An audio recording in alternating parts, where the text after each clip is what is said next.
पण शेतकऱ्याला आता एक अंदाज देतो, कारण की राज्यामध्ये जवळपास मध्ये 1 तारखेला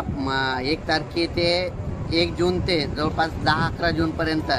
दररोज भाग बदलत पावसाचा सुरुवात होणार आहे, म्हणून हा अंदाज लक्षात घ्यायचा। सुरुवातीला बघायचं झालं तर 1, 2, 3 तारखेला राज्यामध्ये सातारा, सांगली, पुणे, नाशिक, मुंबई, नगर, सोलापूर, उस्मानाबाद, लातूर या भागापर्यंत पावसाला सुरुवात होईल, म्हणजे 1, 2, 3 जून दरम्यान। त्याच्यानंतर 4, 5, 6, 7 जून नंतर राज्यामध्ये तो पाऊस थोडा पुढे सरकत जाईल, म्हणजे मुंबई, पुणे, नाशिक, सातारा, सांगली, सोलापूर, नगर, संभाजीनगर, जालना, बीड, परभणी, नांदेड, हिंगोली,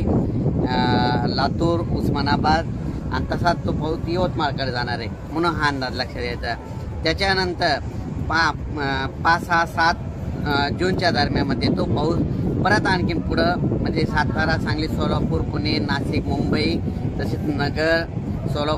नगर, पुणे, औरंगाबाद, त्याच्यानंतर बीड, परभणी, लातूर, हिंगोली, वाशिम, नांदेड आणि त्याच्यानंतर बुलढाण्यापर्यंत 7 तारखेपर्यंत तो पाऊस सुरुवात होईल। त्याच्यानंतर तो पाऊस म्हणजे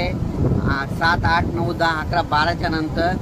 पूर्व विदर्भ आणि पश्चिम विदर्भाकडे मान्सून पावसाला मात्र थोडं उशिरा जाणार आहे, म्हणून हे अंदाज लक्षात